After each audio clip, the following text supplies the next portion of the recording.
What a bully! Scott Arfield!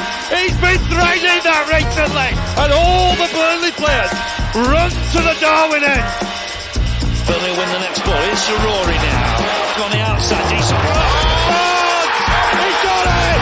Ashley Barnes with it! What a cross from Rory! And there was Ashley Barnes! And Burnley leading the derby. Knocks it quickly. Finds Benson in space at the byline. Can Burnley get a goal here? Back for Brownell. Saved by the keeper! Burnley won it to the end! That is magnificent! They deserve that!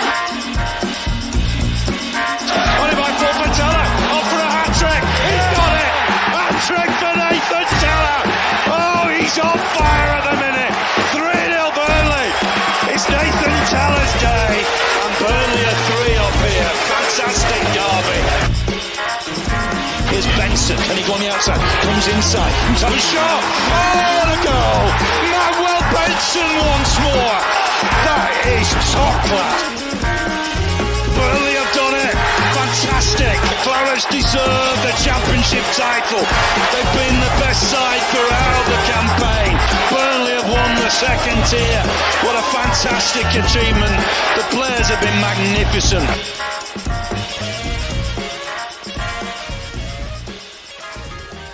Yes, hello everybody and welcome along to the latest episode of the Turfcast podcast. Full-time show with me, Joe Redmond, after Burnley's dramatic draw at home to Fulham yesterday, which left a lot of us with mixed emotions, really, because the performance for the majority of the game wasn't good enough, but we're obviously happy to come back and happy to see us get a point. But again, on the grand scheme of things, the result isn't good enough. And with Liverpool and Arsenal up next, the gap is only going to widen. But as you can see, as always, I am joined by Sam from Clarets Roundup and Neil the Man Layfield from Neil Layfield. How are you doing, boys? Yeah, all right. Yeah. All right.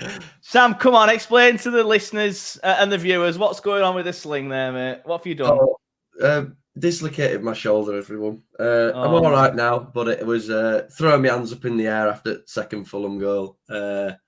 Just popped out. No, to be fair, I played football yesterday. Not a great tackle, obviously. That's exactly what Suey says, by the way. You don't. Oh, come on. Too much suing, mate. Too much suing, honestly. No, played football yesterday. Bit of a dirty tackle. Can't help being the best, can you? So dirty Leeds. Neil, how are you, my friend? You're on mute. You are on mute, Neil. I will point out that. There you go. A solid start from Neil. A solid start from Neil. I'm good, mate. I've got a bit of a stub toe, but I don't like to. No, you're not. We don't want to. I do feel for you, mate. Stub toes. Yeah. Stub toes are the worst. Little toe as well. That's horrendous, mate. That is bless you, mate. Horrendous. Bless you, mate. Yeah. I'm fine. Thanks for asking. But no, it's good to see the boys here after they've been in the wars. I'll be honest, I did not expect to see Sam. I thought he was going to be out for the count for a couple of weeks. I've never dislocated my shoulder before, but I would suspect that it hurts very much. So I don't think I'd have done it personally. Good to see the comments coming in. Simon says, morning, fellas. Morning, Simon. Ginger Alley says, good morning, Hughes. He's meant to say, guys. Good morning, guys. George Rodriguez is in the chat. If for those of you that don't know, he's an American that was over here, is still over here, and is in Burnley. So let me know how your day went. I'll read your comments out, mate. Good to see you. Hope you had a good day yesterday, despite the result. But obviously, I'm sure it left with a good feeling afterwards. After the 2-2. Sui, we've already seen that. Oliver Briggs says, good morning. Jay Hartley says, morning, chaps. Jamie says, morning, gents. The True Reds in the chat. Morning, mate. Burnley Season says, morning, lads. Good point yesterday, but I don't really think it's good enough. Yeah, we'll get into all that, mate. Always Clarets in the chat. Thank you for the match reaction, mate. Really do appreciate it. And Andy Hayes is in the chat. He says, everyone is going to be talking about Fofana, and they should. But the only positive from the first half was Foster. I thought the other new lad did all right in the first half. Assignon, apart from, that's how I'm going to say his name every time, by the way, because that's how you say French words. You got to shout them with aggression. I thought he played all right, apart from letting the ball go out for a corner. But before we do get started, I will get Sam and Neil's thoughts on the game in just a second. Excuse me, but I just want to remind you all that Turfcast Podcast Full-Time Show is officially sponsored by Wave Car Finance. Wave Car Finance are a local car finance company who specialise in getting you your dream car through their fantastic one-to-one personalised service. Their finance-first approach ensures that you can secure the very best finance in a deal tailored to suit you, and they can even settle any existing finance agreement and swap your current car into a new one. And to celebrate this brilliant new partnership between Wave Car Finance and Turfcast, if you mention Turfcast Podcast to them, they will give you a voucher worth up to £200 to spend at the Burnley FC Cup shop on completion of your finance deal. So why not pop down to their stunning showroom in Whalley or give them a call. You can even send them an email or message them on social media to start your new car adventure today. And don't forget to mention Turfcast, because you basically get £200 worth of Burnley FC merchandise for free. Right, then, lads, let's get into it. Neil, we'll start with you. As we know, let Sam stew for a bit. Thoughts on the result yesterday, mate, and the performance? I think, given how bad the first half was, I think we can be happy with a point, which is sort of the point you made on Twitter. So, yeah, it was shocking, weren't it? The first half looked like that was it. That was down and out. Everyone looked clueless. Vinny looked clueless. Foster was immense, by the way. Yeah, he's played well. He actually flicked a header on for himself at one point. He flicked it on. I realised there was no one else giving a shit. Then he ran on and tried to get it, which was hilarious.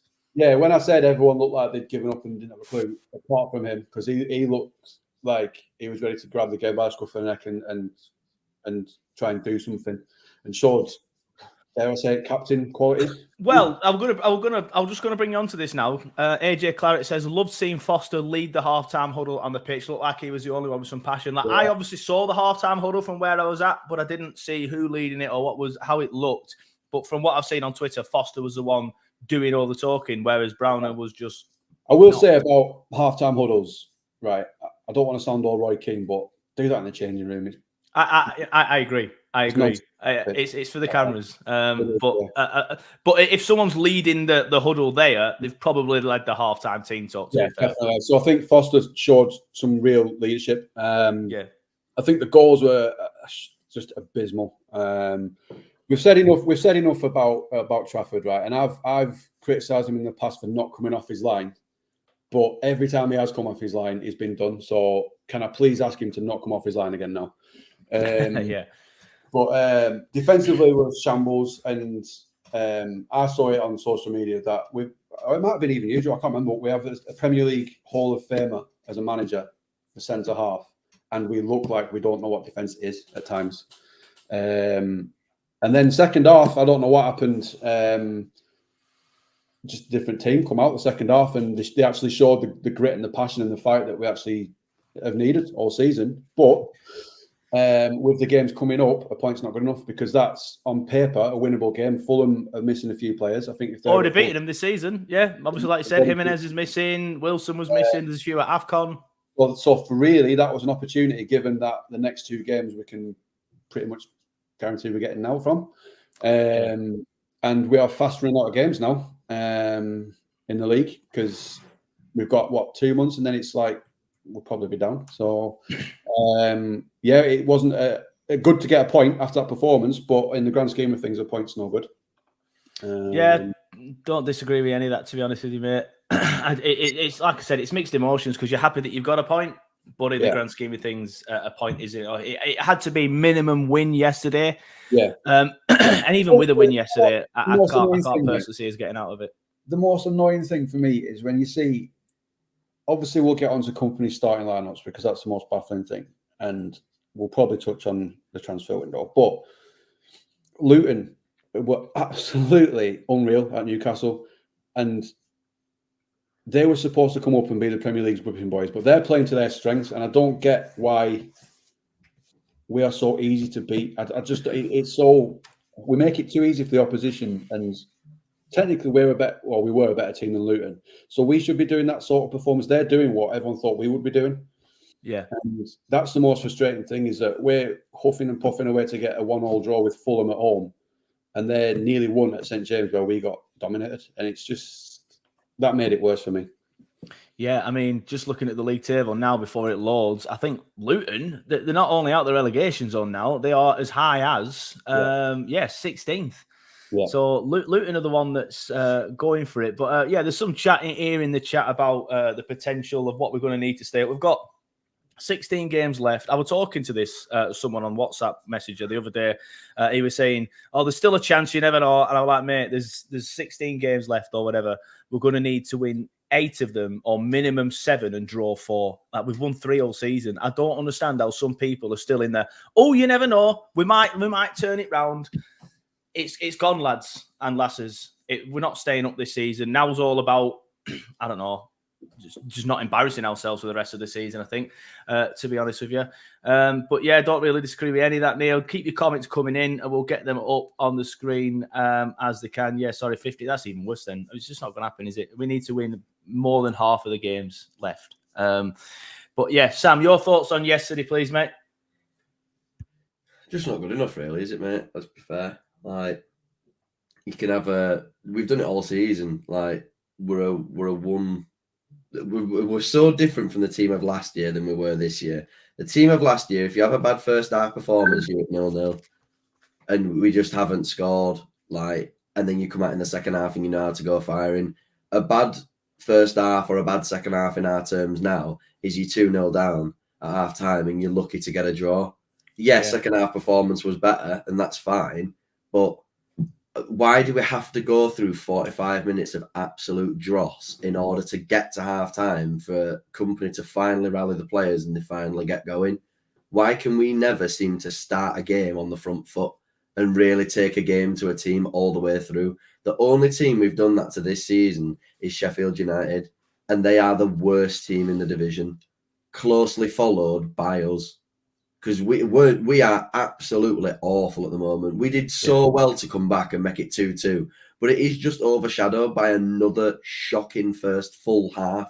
We didn't create anything in the first half. We show such a disjointed style of football in the first half. We had no pattern of play. The goals we conceded were so sloppy, like front post from a corner. That is shocking. Trafford is so far off his line to say he's not even the closest player to the ball. Like, there's a defender that's in front that should be challenging the ball before Trafford even comes off his line. And that second goal, anyone that's blaming Anduni for letting the ball get played back over the top, there's 4 defenders in that defensive line and all 4 of them watched the ball go over their head before they reacted. Like, honestly, we've got 15 games left. We need to win 7. It ain't happening. We just need to plan for next season again. Can I just say that 15 games left and we need to win 7 is assuming that other results go our way as well. Yeah, exactly. Like, we got a draw at Fulham, right? If we get a draw in that game and Luton don't get anything, you're 1 point closer to them. So you feel like you've gained something. They've drawn again, and that seems to happen every time. We pick up points, they match our result. Like, we are still banking on Forest and Everton getting a points deduction, and if they get a points deduction, they're still above us. So what does that say about how bad we've been this season? Everybody, we said it at the start of the year, and I said it 4 games into the season. It doesn't matter how good you think it's going to be. You could see it in the first 3 or 4 games. This team didn't have the fight, didn't have the understanding of the tactics from day one. So we're just now seeing the exact same situation. We're a young, naive team with a manager that hasn't managed at this level. In no way, shape or form do I want Kompany to go. But this whole season has just been naivety from the board to the manager to the players. And us as fans are unfortunately, we're getting the brunt of it because we have to sit through and watch this type of football and go into games not confident. So we're 15 games left, and I can see 3 people on this screen that don't think that we're going to get 7 wins. And I can see 60-odd people watching the stream. Probably 5 of them think we're going to win 7. So, yeah. Yeah, there's someone on Facebook, Twitter that does keep saying, "Oh, you never know. If these get the points deductions, we might only need 4 wins." But after what? How many games have we played now? 23. After 23 games, we've won 3 games. So what? even if we only have to win 5 more games between now and the end of the season, the turnaround in form is got to be astronomical. It's just not going to happen. It would be the greatest of great escapes if Burnley stayed up from this stage. Also, look at the teams we've got to play as well. So we've got Arsenal, Liverpool coming up. Exactly. So you can write them off, like you say. So we have realistically, 9 games that we can pick points up in? Yeah. Exactly. So you've got to win all of them, pretty much. It's just not going to happen. So yeah, I know some people criticize us for being negative, but it's realistic, isn't it? Like I genuinely believe this is the most positive Burnley podcast. I struggle with that. What's to be positive about? That's my thing about coming up, spending 110 million quid on wingers that you don't play, pulling off the players that got us up here in the first place, and having 12 points to celebrate all season. There's not a lot. 13 now, mate. 13, fair play, yeah. Get in. The thing is, though, it's come on, Sam, celebrate. But it's what we're watching as well. Like, what all the other narrative stuff and everything that's been brought in, like, fair enough. Like, I completely agree with you, Neil. Like, the £110 million is ridiculous. But what we're watching on the pitch week in, week out, if people are happy with that, how can you be happy? We've played West Ham where we were 1-0 up and should have had a penalty, and we were coasting in that game and then concede 2 goals in 7 minutes. We've gone into this game yesterday. We've had 45 minutes of playing absolutely shocking football. There's been so many other performances where you've wrote us off before the ball's even been kicked. And we continue to do so because of how shit we are, isn't it? That's what we're literally sat there watching such a poor standard of football right now. You know what is it to be positive about? You know what the most frustrating part of it is for me is that I keep seeing on X, Twitter, whatever it's called, this narrative that we got promoted too soon and it doesn't matter because we'll go down and do it again. What is the point? What is the point of that? If you've got a plan and you get to your first milestone, which presumably is to get into the Premier League, if you achieve that 2 years ahead, bring your plan forward. You don't carry on as normal in the thought that we'll just scrap this season, it doesn't really matter, and we'll do it again in 3 years. But I think that goes into the naivety argument, though. Like, that's a naive way of looking at it, because if you actually genuinely, as Alan Pace, you sit there and you've gone through the season that you've gone through last season, then think, well, parachute payments, we've got an extra 40 million quid on everybody else in the Championship, so we'll go down, buy loads of other good players that are, higher quality than what's already there. We'll go straight back up. The Championship isn't like that. Norwich have shown it, Stoke have shown it, West Brom have shown it. So many teams can go down with these parachute payments and it not work. We could do exactly the same. As part of that argument, I also keep saying this team will just rip the Championship apart. What have we seen to suggest that this team will be the team next year? Because last year's just completely gone. It is, for me, we're going to go down and start again with a new fresh batch of players who again won't be Premier League ready. So in 2 years' time, if it all goes to plan, we'll be back in the same position where we've got a new squad who are bedding in and aren't ready for Premier League yet. Whilst we're in the league, why haven't we given it a go? It's pointless. This season, for me, it's just felt like it's been a sort of, don't really matter, lads. We're not supposed to be here. Let's just enjoy it. Let's just enjoy watching all these stars come to the turf. We should have had a goal whilst we're in the league. It's just so frustrating from that point of view. But what do I know? I'm just negative. You say that, mate. Jamie Brown says, Neil spitting facts. Yes, mate. Yes. Neil spitting facts today. AJ Clarets says, exactly, Neil. What gives us the confidence we'll come straight up next season, especially if we change the squad in the summer again? On that, I mean, I weren't really going to discuss that today because there's too much to discuss yesterday. On that, I am hoping that the board and the manager have learnt their lesson and do not completely rebuild the squad in the summer again. I think if we don't completely rebuild the squad in the summer again, we probably will come back up with the likes of Odegaard and Koleosho, but it depends on how many of them want to leave. Because if Odegaard turns around and says, I feel like I've done enough to go to a West Ham, and West Ham are interested, we're going to have to sell him. Yeah, we might get a lot of money, but we're going to have to rebuild the squad again. And we could get stuff wrong with that like we have done this year. Also, sorry, I feel like I'm Sam today. Someone's got to take the reins, mate, when he's on the pain relief. The other point of that is, from the evidence we've seen so far, I personally think we're going to struggle to attract players to come because they know that they ain't going to get a chance.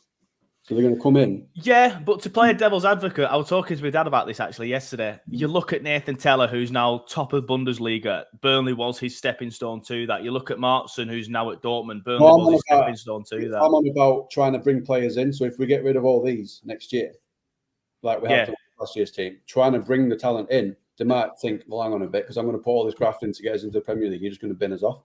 Yeah, maybe. That's my concern. Maybe. Keep your comments coming in, guys. Stewie says, you should be a public speaking, Neil. A wolf on Harry Potter's way. He used to be a teacher. So that's obviously where he gets his confidence from. Always Clarets says, even if we don't change the squad in the summer, we showed yesterday that we can't compete for 90 minutes. We're a 30-minute team at the minute. And True Red says, can't keep building and progressing if you're having to rebuild a team every year. I agree. I'm hoping that we've learnt our lesson. We don't completely rip the team up for the third year in a row. All right. Last summer, not the summer just gone, the summer before was something that we had to do. This summer, it was obviously our choice. So I'm hoping that we've learnt our lessons from that, and we don't do it again. Because I think the team as it is, I think Foster probably leaves, and that's Amdouni probably leaves, Trezor probably leaves, but the last two, they've been poor. We'll get onto them two later on. Other than that, I'm not sure who's guaranteed to leave. So I do think we'd have a decent enough squad in the Championship next season. But I didn't really want to get into that too much. I do want to talk about Kompany. And Sam, I'll come to you first. That first half yesterday for me, like I am still Kompany in, and I've said my stance hasn't changed. I am still Kompany in. I still think he's the right man to give a go next season, but the pressure will be on him next season. If we start slowly, for example, next season, like we did last season, and we're mid-table after 7 or 8 games, we won't be as forgiving as we were last season. So that could be an issue next year. But yesterday at halftime, it did feel like not the tide was turning, but people were starting to get a bit fed up of him. I was one of them personally. I was criticizing him to my dad, like saying, I can't believe he's picked this team, he's done that. He's just standing there with his arms outstretched all the time. It felt like the tide was turning a little bit, but not to the sense of Kompany out, to the sense of people are just getting a little bit fed up of some of the decisions and some of the mistakes he's making. Do you think that's a fair assessment? I think his team selections are a bit iffy. I don't think he's got any real... I think after 23 games, most managers would know the best starting 11. Unfortunately, I think our manager has still got no idea. Yeah, it's February and he doesn't know his best team. Exactly. And I that's the part that I really, really struggle with that with Kompany. The side with him having his arms out all the time, to be fair, like I do think there is an element of he does set them up in the same way that he did last season, and these players aren't performing. We have got players that aren't performing. In my opinion, Dara O'Shea's been horrendous since he signed. I think people are nitpicking at 2 or 3 games that he's been okay in and said, oh, you know, at least he's done it. I think he's been shocking since he's come in. I think Trafford's 50-50. I think he has really good games where, you know, he keeps us in with his saves, but I do still think he is, you know, there's still issues with the way that he is as a goalkeeper. I think, you know, you've got players like Amdouni who, you know, has really hot spells and then really, really cold spells. Yeah. The fact that the team's ever changing, of course, won't help that. But I do think Kompany might be at a bit of a loss as well with what the players do in the first 45 minutes of a game. Like yesterday, he will not have set his team up to play like that. Like, there's no way. He set his team up in a certain type of way, and the tactics are sat there, set in stone. And yet, you shouldn't put Ramsey in and move Amdouni to the wing, because that's just pointless when Amdouni's played in the 10 role all season. But at the same time, there's no way he said, go into that game, nobody run around, nobody press your man, and let them get through every chance that they get. Like, there's a few cases of this, aren't there? Like, where this sort of links to what I was saying before about how Luton are playing to their strengths and they're doing what they know they're capable of doing. If Kompany is setting the team up to play the same as last year and the players aren't doing it, by now he should have realised that they aren't capable of doing that and adapted and changed. And that's what he's not doing, which is the most frustrating thing for me, is work out what his strongest team is, work out what their strengths are and play to that. Abandon this I'm trying to be the next Pep thing, because it's not working with the players we've got, because he's clearly just trying to model shit and it doesn't work with the players we've got. So it might. I agree with that. It might do in the future, but at the minute it's not working, and we're however many games into the season, and he's still trying to do it, and it's still not working. So by now he should have thought, maybe I can't play this way. Maybe I'll just have to change it a little bit. Which is that's the thing, though, isn't it? Like Luton have come up this season, and Luton know they're a strong physical side, and that's what they're doing. They know that they can't play. They know that they can't play football against the best in the league. But what they can do is get the ball into dangerous areas and hope that the ball falls to the right people in the right times. And it has done. They played Newcastle the other day. They drew 4-4. They were 4-2 up at one point. That just shows the lack of quality that they have from a defensive standpoint, which is why they couldn't hold on for a win. but they scored 4 goals at St James's Park. I'd be surprised if we got 1. And that's the difference, because our style of play is so disjointed and people don't know how to play. It genuinely does feel like that, doesn't it? Like the players that we have can't play together. Amdouni can't get close to Foster. They're almost playing like 2 individuals. The wingers play as individuals. Okay, Odebear has been playing well and he's been linking up with Foster, but I feel like they just run at the man constantly. And then when they actually put crosses into the box, there's no one there. Like, and this is where we just look like a disjointed team. And this is where Kompany should have identified that and changed it. Last year, he was so good at spotting what wasn't working and tweaking it and changing it. And it's the most baffling thing for me is this year that he's not. He's just sticking with the same principles that aren't working. And I would have thought after the first 5-6 games where it's clear, well, no, not the first 5-6 because we're playing the top 6, weren't we? But after the season sort of settled down, playing the teams around us, and it still wasn't working, maybe change it a little bit. Go back but to those first 5 or 6 games. The only reason why I say those first 5 or 6 games is there's a way to lose. You can tell how you're going to perform in the season based on how you perform against the bigger teams. So if we played at home against Tottenham and lost 2-0, but gave it a real go, or lost 2-1 and Brownell's goal in 93rd minute still went in, you'd sit there and you'd say it's close. We lost 5-2. We lost 3-1 to Villa. 3-0 to City in the first game. So we'd already conceded like 11 goals in the first 3 games. And you could literally see the signs straight away, like that we weren't at that level, because teams could pick us apart like that. It took nothing to score against us. And then they just controlled the game, kept the ball away from us, because when we did win the ball back, like we've said, there was no pattern of play. You couldn't play the ball. You couldn't play the ball out wide, because as soon as you got it to the wingers, they had no idea how to get it to the forwards. As soon as it got into midfield, they had no idea how to get it to the wide players. So it just kept coming back to the centre halves. Centre halves were just going left back to right back to centre back to left back, losing ball. So we just kept having pressure, inviting pressure, getting everybody in his faces, how we were meant to be playing at the start of the season anyway. And then now you get to 23 games in. Has it changed? Not really. No. We've had 3 wins in 23 games. We've had 3 real, genuine celebrations this season where we can turn around and say we actually deserve that win or those genuine 3 points. Some of the draws, I mean, that one yesterday, with the greatest of respect, it's a fantastic performance from Fofana off the bench. And the fight was much more. But did we deserve a point in that game? Absolutely not. Absolutely not. So you can't even really... You can celebrate the fact that we did get the point, but you can't celebrate the fact that we deserved it, because we didn't. We got the point, but we didn't deserve it at all.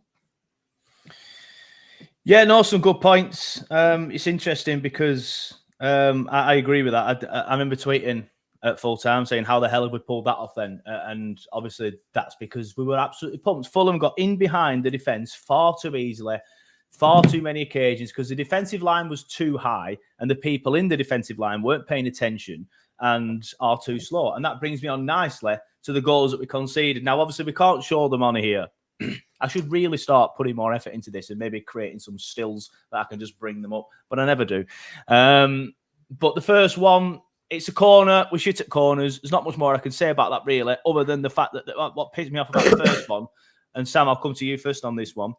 What pissed me off what pissed me off most about the first goal, put my teeth back in, is that we let it go out. It took a deflection, and then Trafford and Assignon let it go out. And I don't know why they did it like that. Trafford were like that, just let it go out. Assignon was like, go out, whatever, sacre bleu, let it go out. And then obviously we're a corner. And I was like, what are you doing? And then they whip it in near post. If you want to score a corner against Burnley, either put it near post or on Trafford, because you're going to score. And it's just far too easy, far too weak. And it's another example of a goal where a team hasn't had to do much to score a goal.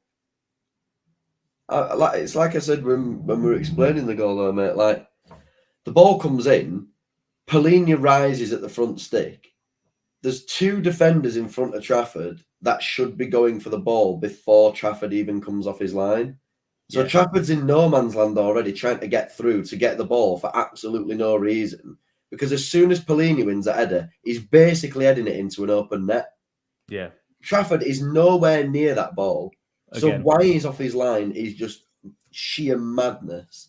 And any time he comes off his line, because he's already 4'10", like that, there's already loads of space above him anyway. You bring him off his line, there's even more space. So it just begs the question as to why he even bothered coming off the line. You can argue that it going out and all that type of stuff, but you should still be able to set up for a corner and defend it, regardless whether it's gone out. You should still not concede. Yeah, like it's a different phase of play, so I do get that. And the thing is, whoever our set piece coach is as well, he needs taking straight off the payroll because he's stealing a living. Because we have conceded some of the worst set pieces I have ever seen in a Premier League season.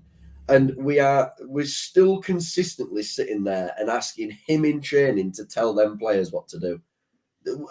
We have literally conceded some of the worst set pieces this season, and I don't know how on earth he still makes the money. I completely agree. That was a comment that Sui said then. Said set piece coach not earning his wages in any other job, you'd be sacked. 23 games in and not improved at all. If anything, mate, they've got worse. Well, that falls into this idea that Kompany's not changing things.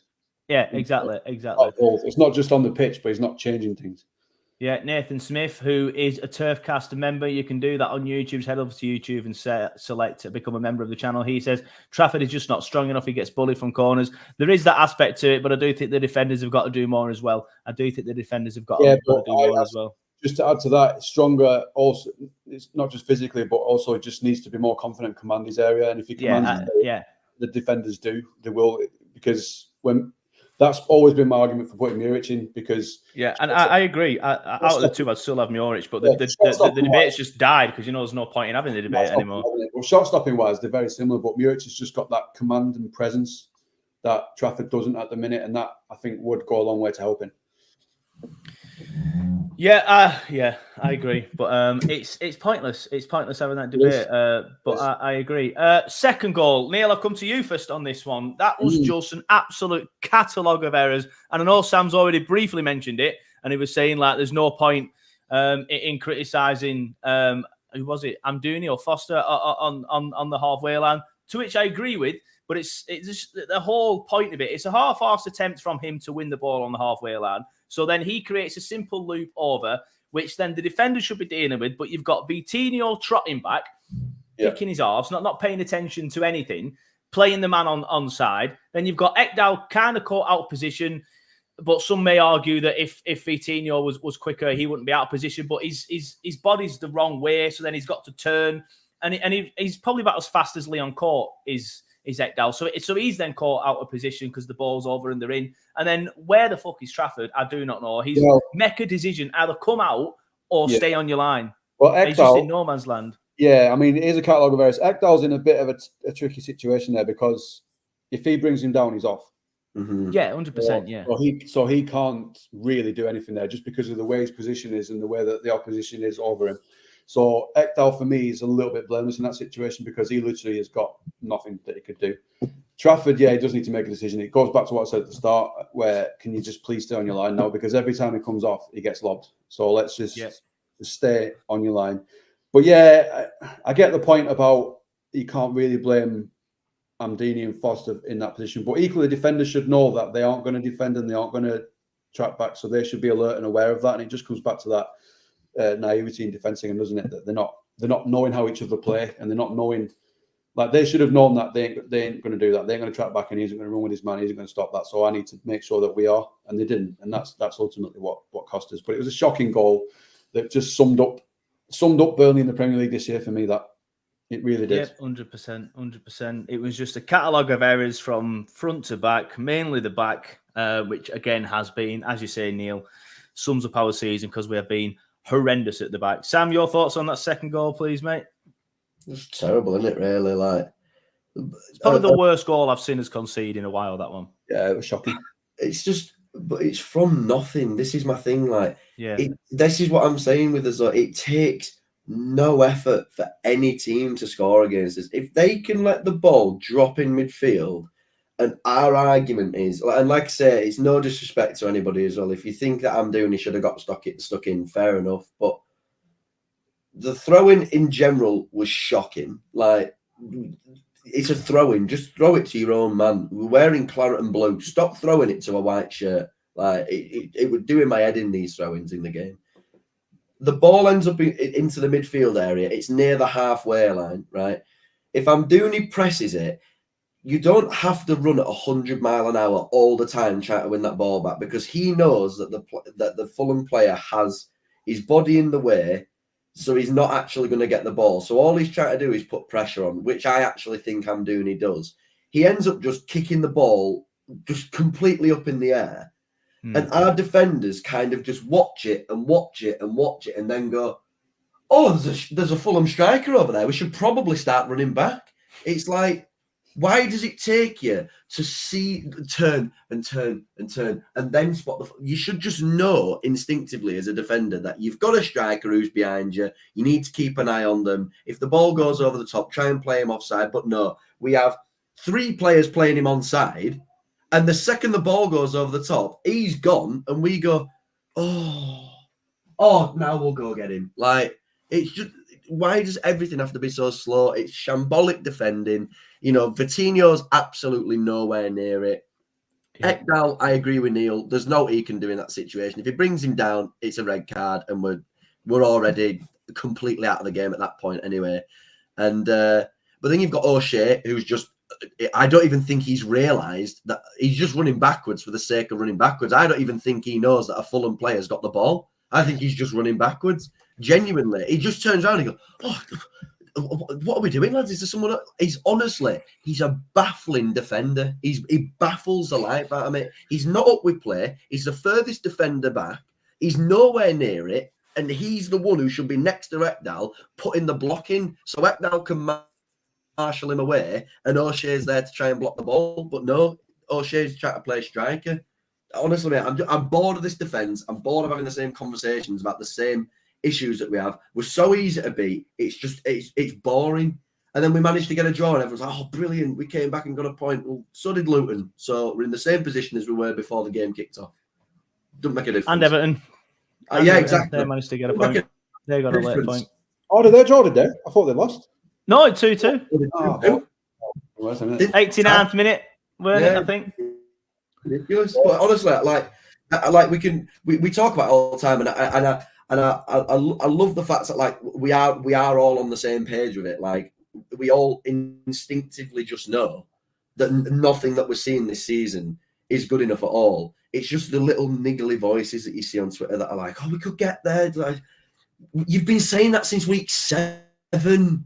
Like, and now we're on week 23 and it's still the same. When are you going to wake up from cloud cuckoo land and realise that this team is rubbish? You're going to get accused of not supporting the lads here because you've got to be, every week. Come on. The team's rubbish. We're not playing well. We've not got better. We've had so many weeks to sort it out and it's not got any better. We've got players that were carrying through games. We talk about the same things every single week. And if that's the case, how are we spotting it and they're not spotting it? And if we're changing it, how are they not changing it? This is the issue that I have. I back the club all the way through the good times and the bad times, which is why I'm still watching the games, which is why I'm still doing a podcast talking about Burnley every week. Like, my issue with it is, you don't have to, just because you support the club doesn't mean you have to love everything they do. I'm not going to go to a game and go, we lost 5-0 this week. Yeah, but you're just not going to do that, are you? Like, it's not good enough. We need to see better. It needs to change.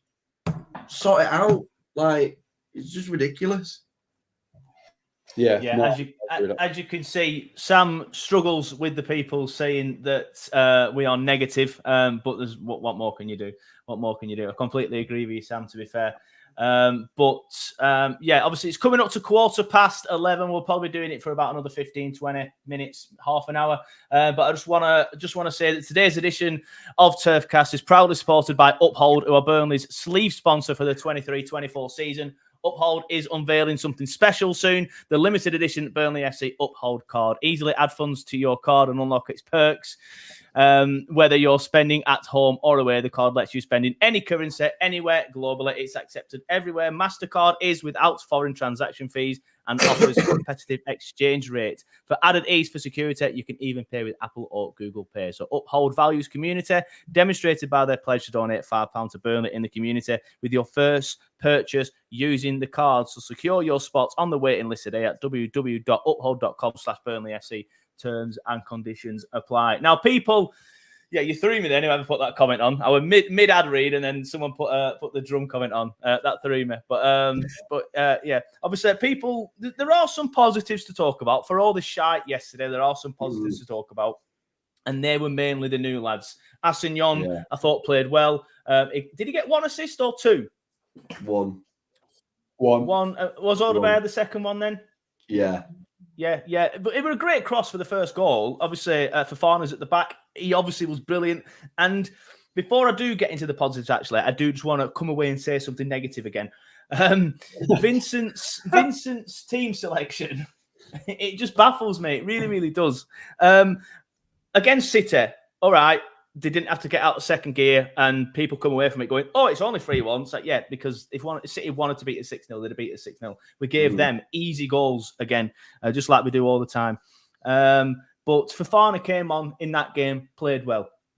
Everybody watching that was watching. Everybody watching that was thinking, yeah, he's got to start next. He's got to start next now. Start Fofana. Drop Amdouni. He's been dreadful for ages.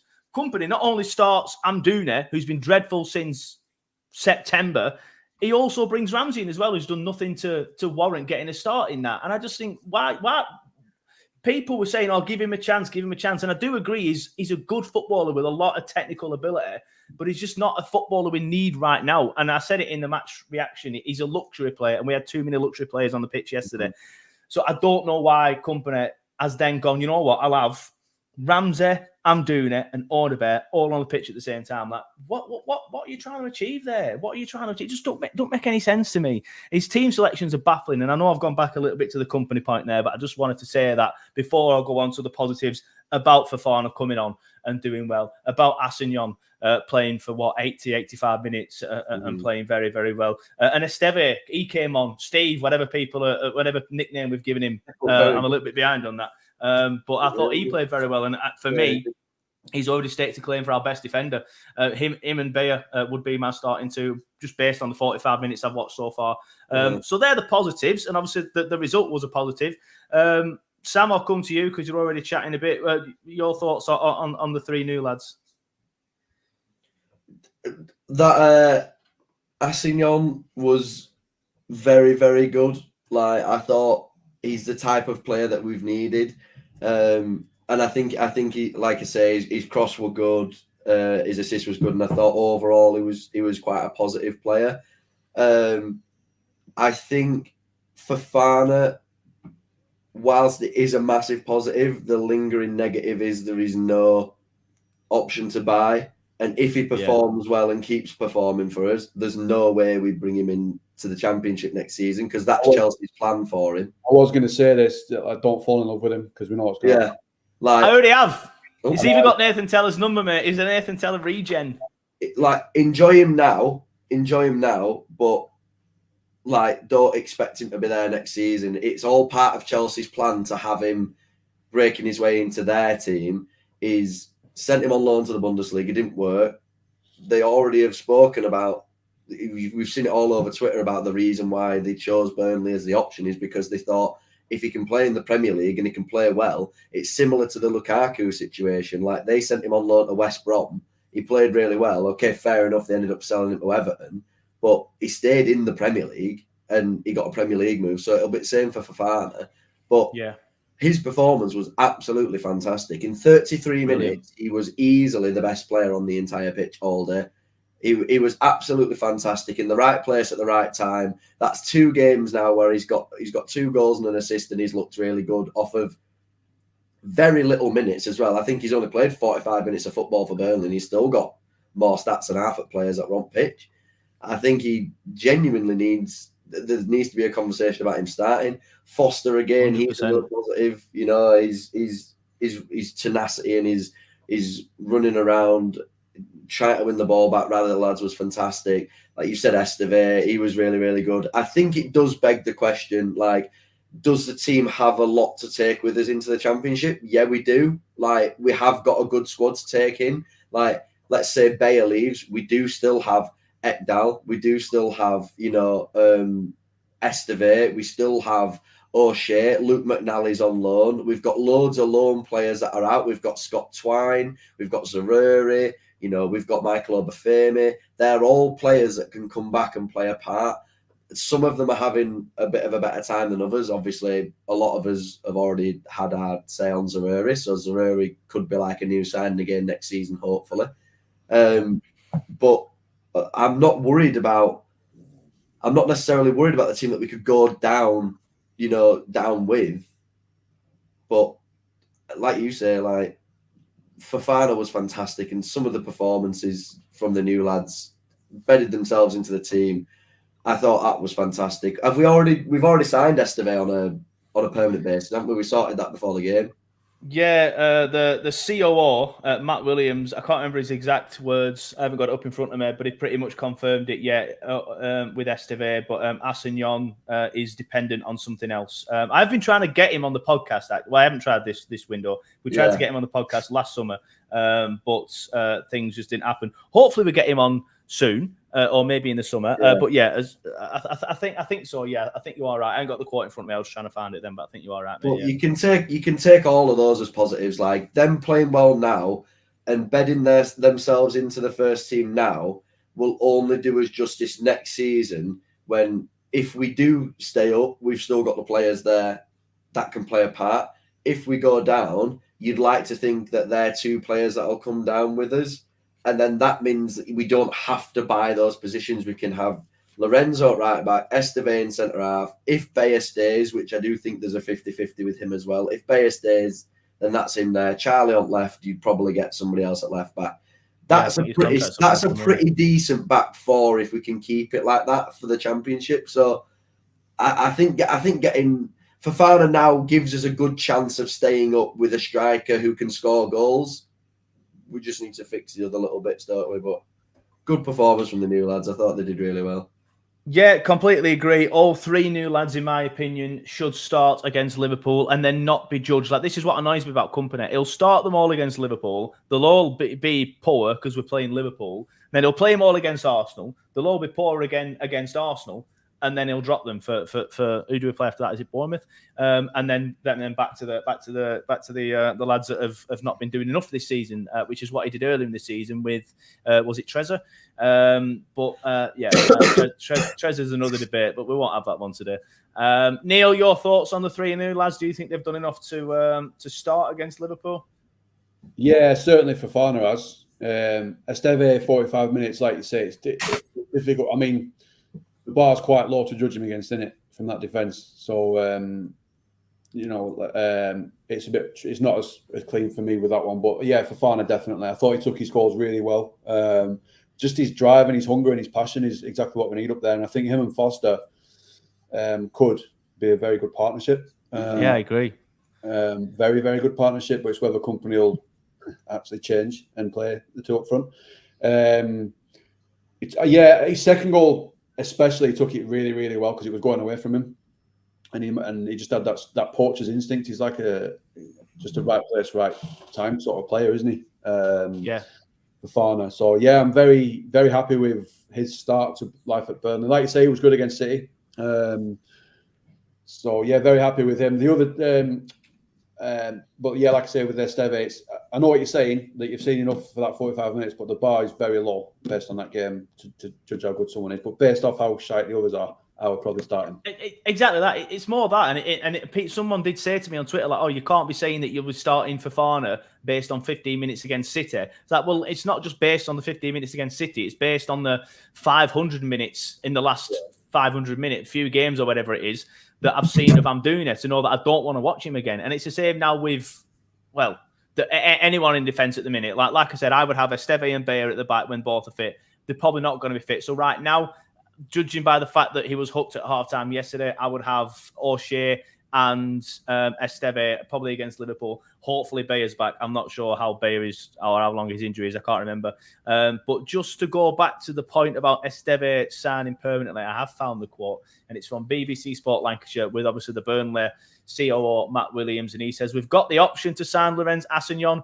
Maxime Esteve will become permanent with certain criteria he makes on a game basis, regardless of the division we're in." So he's not like fully signed yet, but it's looked like it doesn't matter what division we're in. He probably has to play a certain amount of games and then he becomes ours, whereas Assignon might depend on what league we're in. That's basically what I took from that. So, yeah, fingers crossed we've got them both. Esteve will be a good defender.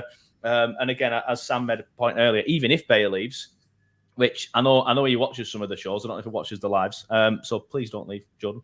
But if he does, then you've still got Ekdal, you've still got McNally, you've still got Esteve, you've still got O'Shea, who a lot of people have been critical of this year, and in my opinion, rightly so. But he was very good for West Brom in the Championship. So he will more than likely be very good for us next year. But yeah, I mentioned it there briefly, and the comments come in, so I do want to quickly chat about it. Zeki Amdouni, I was quite excited when I brought him in, and I do feel a bit harsh on him because he's not really been playing in his favoured position. He's been playing more alongside Foster, although yesterday he wasn't. He was played on the right wing. But another poor performance from Zeki. Why do you think it's not working for him at Burnley? Sam, I'll start with you because he started well. He got the goal against Forest, didn't he? He was in the cup or in the league, I can't remember. But he got a goal against Forest and actually started well. And I remember thinking, yeah, this lad's going to be really, really good. I was excited when we signed him. The Swiss journalist that I spoke to said he's made for this league. I just feel like he's probably a little bit too lightweight, if I'm honest, and was missing too much in games. Listen, mate, I don't think you'd be doing something pretty astronomical to look good in this team at the moment. I don't like to be negative about it, but Amdouni came with a lot of credibility behind him. Yes, okay, he's played in the Swiss league. It is a totally different league. I do think he's got a lot going for him. I do genuinely think he's a purple patch player. Like, I think he has a couple of good games where you think, okay, his feet's brilliant. He gets past his man pretty well. I think with him, he's not a link-up player. I don't know where Kompany's seen that he's a link-up player and he needs to be in this 10 role to get the ball, hold it and play it wide. He's always been the guy to be a centre-forward, to get the ball, turn his man and have a go. From all the videos we saw when he came in, it looked like it was one touch at the edge of the box, move it onto his stronger foot and shoot. That's what a centre-forward does. That's not what a number 10 does. So I struggle with the positioning that he's been put in. Like I say, we've had Odebear and Koleosho who have looked absolutely fantastic since they've come in, but they came in with no expectation whatsoever. Like, nobody expected anything, so anything was better. I feel like with Amdouni, he came in with a little bit of expectation, and because he's not hit that benchmark, people seem to be a bit like, oh, well, maybe he doesn't suit it. I don't think, like you said there, I don't think he's played in his correct position. And I think if you're trying to make somebody number 10, like the same conversation we had with Sander Berge at the start of the season, if you're a number 10 and you're playing the number 6 role, you're not going to look as good. Yeah. Sander Berge has obviously made that number 6 role his own. Okay, granted, I don't actually think he's played it fantastic over the last couple of weeks. I know he's come off a bit of a knock and, a bit of fatigue and stuff like that, but I don't think he's been fantastic in that 6 role either. But I struggle with this kind of like, one player can play here and that's his strong position, but we'll play him somewhere else just to see how it goes. I do get that. And I struggle with that because it's the same like when we had Del Quire playing left back, when we had Charlie Taylor there. It's like, you can play a centre back who can play a left back at left back, but then when it doesn't work, the obvious reason for it not working is because he's not a left back.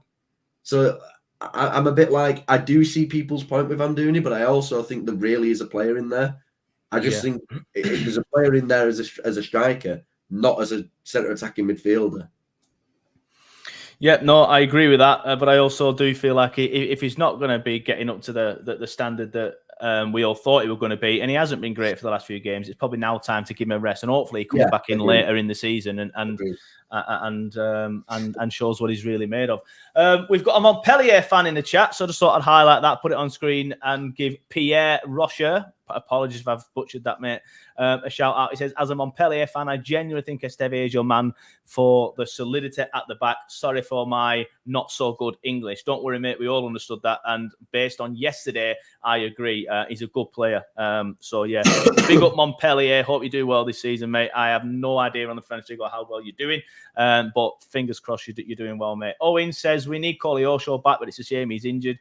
I mean, Audebear's doing right enough. I agree. I love Koleosho, but Audebear's doing right enough, and Vincent probably wouldn't play Koleosho on the right. Try Zeki in left back. We seem to have tried everybody else. Did you notice that Josh Browner went to left back yesterday at one point? That was quite funny. It's just Josh Browner. Really is. I mean, we've skipped over this, and I do feel like Josh Brownell's getting away with stuff because none of us have mentioned him. I've mentioned how poor Trafford's been. O'Shea, we've mentioned. Who we just mentioned then? Zeki. Brownell was the worst player on the pitch. Yeah, he's not been good at all. Dreadful. He was dreadful. And he gets away with it, and I don't know why, but we're guilty of it as well because we're an hour in and I've not even mentioned him. So I do apologise for that. But he was dreadful. He gave the ball away far too much. He's not a captain, in my opinion. He's not grab the game by the scruff of the neck playing, right, lads, this is shit. Throw him to the ground. You're pathetic. Come on, do something about it. He just doesn't do it. And we've seen Foster leading the line yesterday. That's probably why I'm not a captain. I maybe went too aggressive. But yeah. But thoughts on Brownell then, please, mate, before I say something silly again. Josh Brownell is in the Connor Roberts. He hides away from the ball. Sorry, that's a good. I'm just responding to Danny Aston's comment. He hides away from the ball.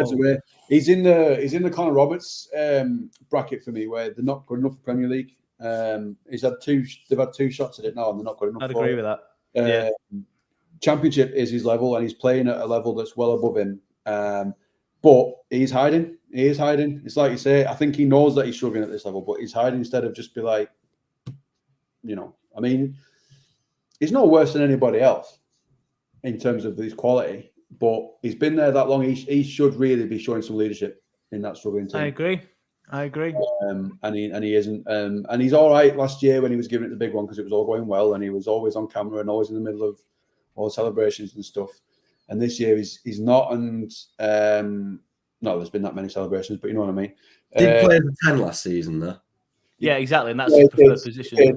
But I've not seen anything in either stint where he's been in the Premier League now to suggest he's of this level. And but yeah, I think he is hiding. He is hiding away. Yeah, I agree. Well, there was some weird stat. We showed it yesterday. There was some weird stat where his rating was really high on some.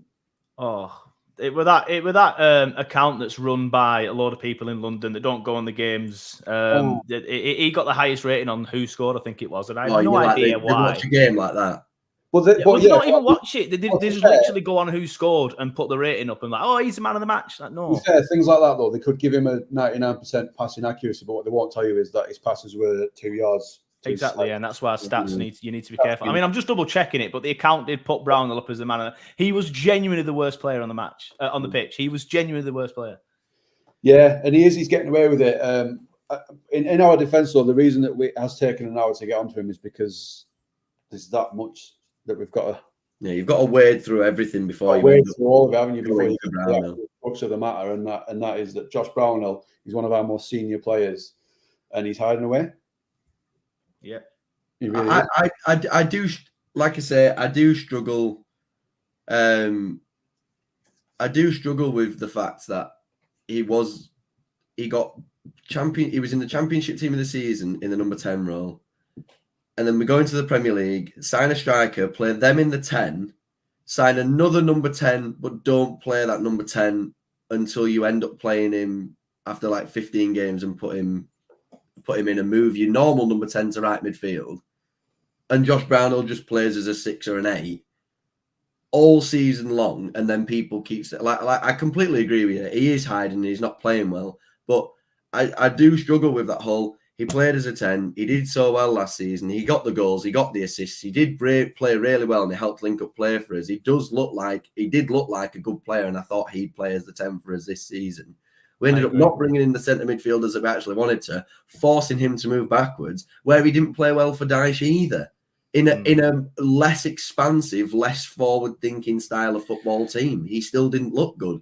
So I do put some ownership onto him, but I also do think he's just there because we don't have anything better to play there. Like, if he played in the 10, who knows? He might be different. Like, this is what I'm saying. It's completely and utterly, like, we don't know because it hasn't happened. But you don't know. He could play in that number 10 role next week, and he actually could be really, really good because of how he played last season. But I agree. I would have played him in the 10. I've always said, like, it's funny. I follow like most of his family's quite active on social media. So I follow like two of his brothers, his dad, or whatever. And even under Dyche, when he were getting criticism, they were saying on Twitter, "Oh, well, he's not even playing in his preferred position. So his preferred position is that 10 role, being further forward." But he's never really had the chance in the Premier League. When he's done it in the Championship, he was class, like you say. So I do think it's a bit bizarre. But on the same side of it, I do think he's more than capable of putting in a better performance than what he did yesterday. I agree. But he played the 10 role for Bristol City and then got the Premier League move to Burnley on merit from the 10 role. Then ended up playing right midfield under Dyche. And then went into the Championship, played the 10 role, made the team of the season, and then ended up playing back in the number 8 role. It's like, there is obviously the part of it where you should be versatile enough to move from the 10 to the 8. They are different positions to play, but you should still be able to play it. I agree. But it's the exact same reason why no one's giving Delquart as much stick for playing left back when he's a centre half, because I do think you can give him a little bit of leeway when he's not playing the correct position that he's actually meant to play. Do you know what I mean? It's like I'm doing him not playing well on right midfield yesterday. It's like, well, yeah, obviously, because he wants to play striker. You're playing him 10 and you put him on right. Like that's so. Part of it is, yeah, you should do better, but the other part of it is, if you don't know how to play there yourself instinctively as a footballer, how are you meant to be? How are you meant to be as good as you would be in your normal position? I don't think it's easy. Like, I play up front normally, and I think I play all right up front. You put me at left midfield, right midfield, I'll do a job, but I'm nowhere near what I'd be if I played up front where I normally play. Like, do you know what I mean? It's just similar, isn't it? But I mean, obviously, I'm not Burnley. I'm going to say great insight into the Leeds City Sunday League Championship there. Saturday League. Sorry, always a Saturday League player. So always the better players always play on Saturday, to be fair. Yeah, I do apologise. But no, I agree. I agree with all of that. It's interesting, but that to me says that the book ultimately stops with Kompany. Stop playing people out of position. Stop fucking chopping and changing square pegs in round holes. We've hit the hour mark, so we will look to start wrapping it up soon. Not just yet. There's always an exodus when I say that. Don't leave just yet. We'll start wrapping it up soon. If there's any questions, boys, that you want to discuss, let me know now, both in the chat or the lads on the screen. But before we do get to the questions and wrap up, I just want to highlight a comment off Nathan, because he is a member. So all members' comments always get put on screen and always get read out. He says, I really thought he'd push on to be a great captain. He's on about Brownhill here, but sadly, I don't think the Premier League husband level, I think he's meant to say it is his level. But yeah, I'd probably agree with that. But yeah, anyway, man of the match shouts. I think there's an obvious one. And it's David Fofana, and I am going to go with Fofana. He was on the pitch for 30 minutes, and he was better than pretty much everybody. Obviously, got the goals. For me, his energy, running at players, trying to make things happen was great. He dragged us around the pitch and got the goals. I can understand if anybody wants to give Esteve a shout, because he came on and did well, and he was obviously on for a little bit longer. But I think that's probably pretty much it. I mean, I thought Odebear played well in the second half. Sander was all right. But I think for me, it's got to be Fofana. Neil, I'll come to you because you've been quiet for a bit. Who's your man of the match shout, mate? Can I have two? Can I have one for each half? Well, go on. Right, so, new rules, but I like it. First half. It's Sander goes for the first half. I thought he was all right, in a really shit performance. I thought he was good in the first half, but it has to be Fofana in the second half, doesn't it? It has to be. Because interesting that the first one's not Fofana. Always Clarets says Assignon. He played well, to be fair. I should have mentioned him then. He was on for 85 minutes and he played very well, got an assist and looked solid at the back. Went forward as well. Like you want your fullback too in this system. Did that very well. So, yeah, I agree. I liked Assignon. Yeah. So I've gone for that. Birch first half and Fofana second. Yep, Fofana for Sui. Kenny Bridges, good morning, boys. Where have you been? Where have you been, mate? Good morning, boys. First, the new boys have made a difference right away. I hope VK starts all three against Liverpool, and hopefully Benson will be on the bench. Good to see you in a live, though, Ken. I don't think I've ever seen your name in a live. Always commenting on the videos, though, mate. It's good to see. Nathan Smith says, agree with Fofana, but all the new kids deserve praise. Yeah, completely agree. Get your man of the match shouts in the comments now before we move on, and I won't have time to put them up. But Sam, who was your man of the match, mate? I'd go Assignon just because listen, Fofana 33 minutes and 2 goals is absolutely fantastic. But I feel like other than letting the ball go out of play, I thought Assignon were brilliant. His assist was class. Like, I mean, that cross is hard to do. Like, get it just over the goalkeeper enough for it to drop to the back stick for your striker. And I think defensively he was pretty good, and he did show willing to go forward. So I think for a new lad in a new league to adjust in the way that he did, I just think it's a great performance. The obvious one's Fofana, but I'd like to go Assignon.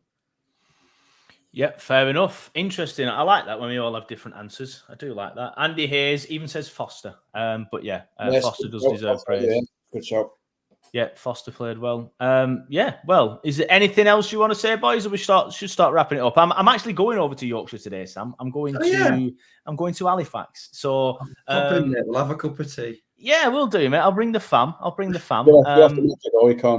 can't get the lid off the jar. Yeah, that's the point. Yeah, that was quite funny, everybody. I was hoping the live would start with Sam struggling, but just as I press the credits and it starts going bum bum bum bum and everything, I see him struggling on the little screen I've got at the bottom, and he puts in the chat, "I can't open me drink," and he was like, "I've been doing this," and he gets it at the end, and I was gutted. I wanted him to be on live because I finally thought I can use my legs, so I propped it in my legs. But before I would just try to do it with one hand, and it just. He remembered it. He had legs, and he wasn't an invalid, which is I had legs. Yeah.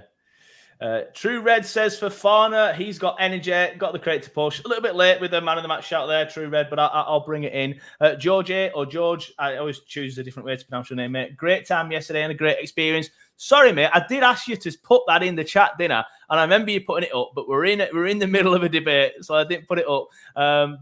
Yeah, brilliant to hear you had a great time yesterday. There we go. I'll put it up. So for those of you that weren't here at the start of the chat, George, whatever. He's from the USA, and he came over yesterday to watch Burnley for his first ever time, I believe. Obviously, there's the other lad who everyone will know, the other American who comes over about 2 or 3 times a season, but this was the first time that he'd ever been over. He said his day went well, had a Benny and Ott, was good, went to the Miners and the Dyche, very good. First half, terrible. Second half, great in the end. Didn't see us lose. A great experience, and the club played a big part too. Yeah, I saw your picture on Twitter, mate, where the club let you in. Happy days. He says he went to Dyche. Up the Niners. Right, we'll do that. We'll do that in a minute. Went to the Dyche after the game, so I felt good at the end as well. But yes, go on then, Sam. We're going to do some NFL chat before we go. Just briefly, just to make me feel a little bit happier. All right. Yeah. I am 100% back in the 49ers. Been the best team all season. As much as I like Mahomes and I do like Kelsey, there is absolutely no way I want to see the Chiefs win it again.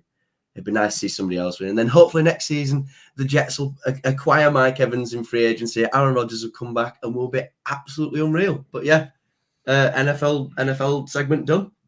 NFL segment done. Everybody, I've been trying to convince Sam. Sorry, go on, Neil. For the first time, because I no longer work as a teacher and I can book time off when I want, I can watch the Super Bowl. I love it. My week off literally starts that week, so I'm absolutely buzzing. I can't wait. I love it.